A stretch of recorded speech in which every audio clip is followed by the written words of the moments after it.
John livestream.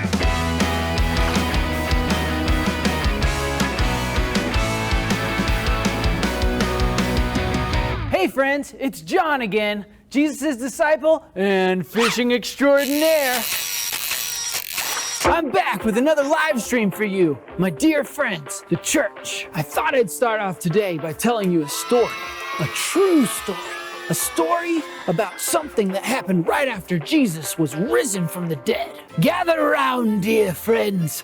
I will tell you a tale. Some of the other disciples and I went fishing. Now, I know what you're thinking. John, are you crazy? Jesus just rose from the dead, and you go fishing? I know. But nothing like this had ever happened before, and we weren't really sure what to do with ourselves. I mean, it had kind of been a stressful week. Fishing seemed like a relaxing thing to do, except it really wasn't. We were on the water all night long. Let's get this net over here and see what we can catch.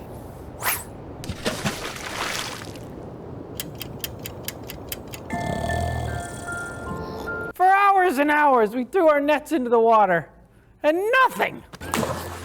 Not a fish. What in the world? No! But no fish. The sun was just starting to rise when a guy called out to us from the shore. Why don't you try throwing your net to the other side of the boat? What? The other side. Over here? The other side. Oh no, you want it over here. Not that one, that one.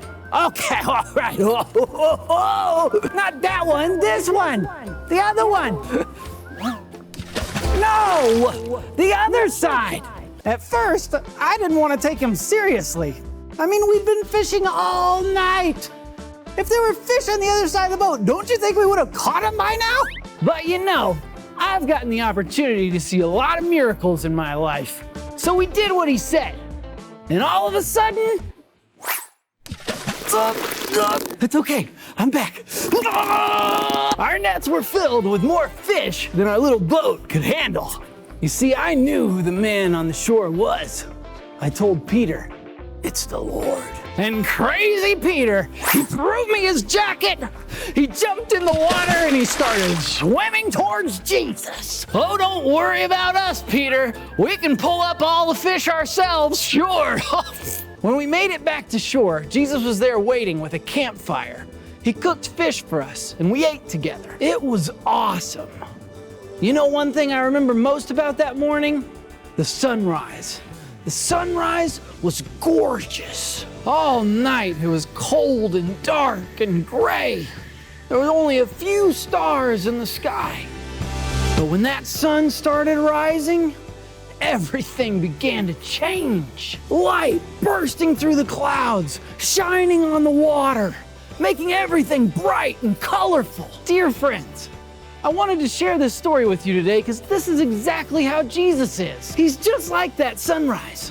When his light shines on us, it changes us, just like the night changes the day. When we're living in darkness, outside of God's light, we love all the wrong things. We chase things that we think will make us happy, like money, becoming famous, building big and important things. Hey, bring that forklift over here. I need it bigger, taller, wider. Those things could leave you as empty as this fishing net. We were made for way better.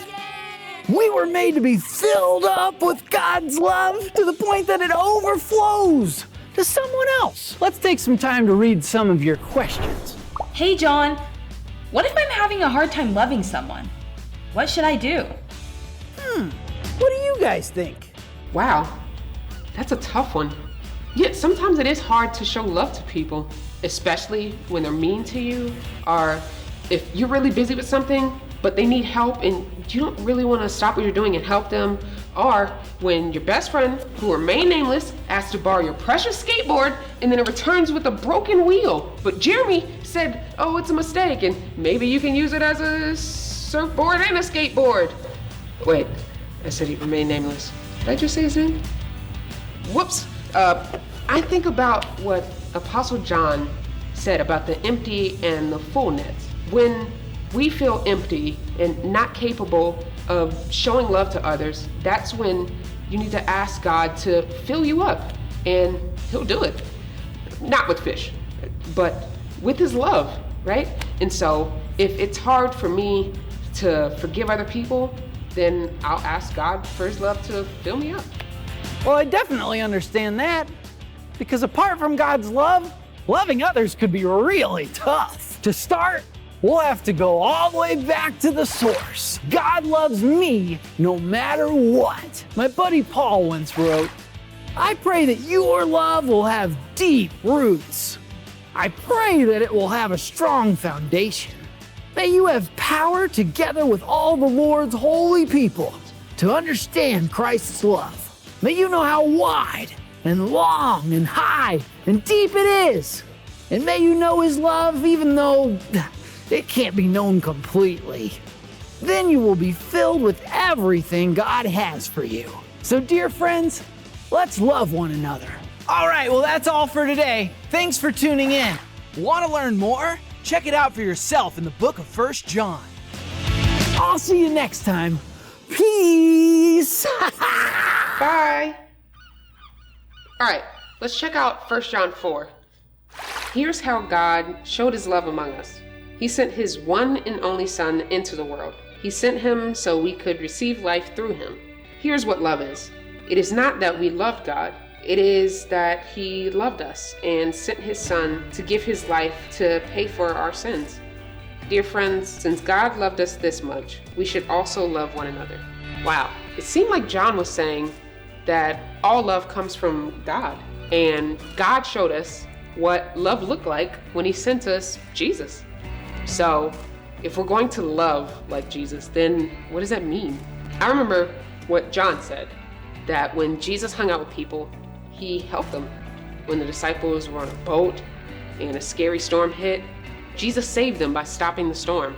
And he helped them catch so much fish that it filled an entire boat. Man, that must have been a ton of fish. Wherever Jesus went, he always put others first. So we can love people by putting them first too. Sounds nice, but it's not always easy to do, is it? I guess that's why it's so important that we remember where love comes from. God. We may not have what it takes to love the way Jesus did, but when God fills our hearts with love, then the love can overflow to people around us. So let's love one another, but only because, say it with me, God loves me no matter what. Well, I'm gonna get back to my surf skateboard. That's right, it works on land and sea. And you know what? I got that idea thanks to Jeremy. I love that guy. See you next time. He's a fisherman, writing to his dear friends with truth to know, how to grow and more super fun things. It's a 1 John live stream.